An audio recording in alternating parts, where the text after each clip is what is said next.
Hey, good morning. It's Dr. James. I hope this message finds you happy, thriving, and well. Thank you for your time and thank you for your energy. And I'm going to ask you this morning to really lean into this message. This is a very, very important opportunity, and it's an invitation for you and I to consider what we can do today to really impact someone's life. A couple days ago, I talked about how junk food is being consumed right now and its relationship to what's happening in the world. Sadness, depression, anxiety, stress, all of this creating an unfortunate perfect storm that drives us to make choices that only reinforces more of the things that we don't want, just drives us more into a darker space.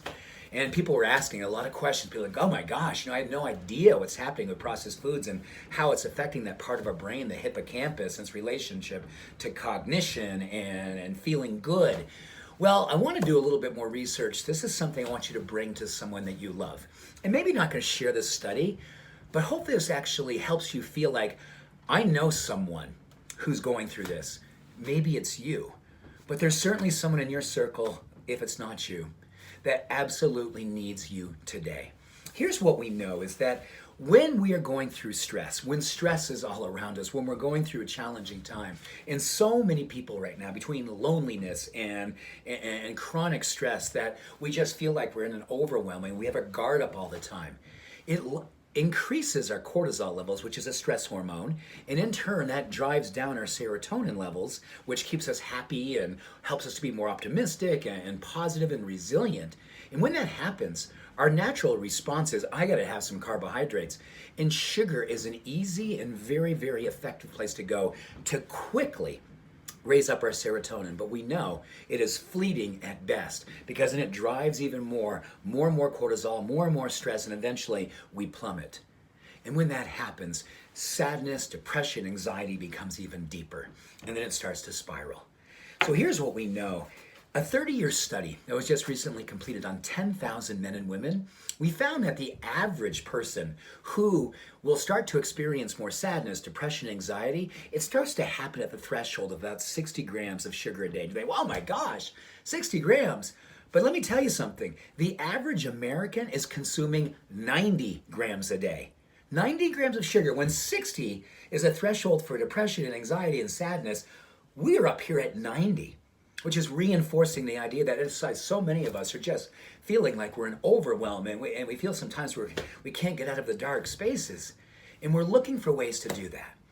So if that's something that you are presently experiencing, just know the relationship to how sugar isn't going to ever deliver on the promise of getting us back into the light. What really works is getting outside in the light, being in nature, being with a loved one. And I know when we're in a dark space, sometimes we don't feel worthy of even taking ourselves outdoors. Sometimes we don't feel worthy of being in a space where someone loves us. It's heroic to ask for help.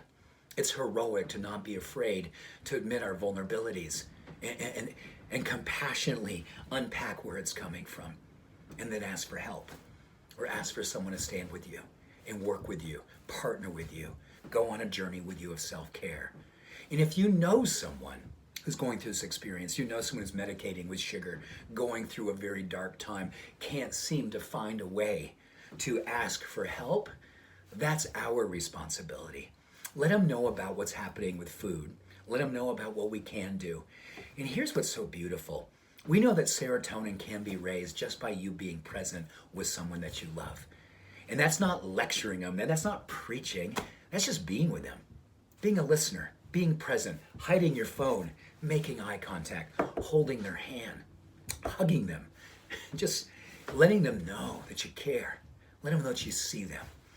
We have beautiful work to do, and this is a time like no other time, where the sadness, the madness seems to be escalating.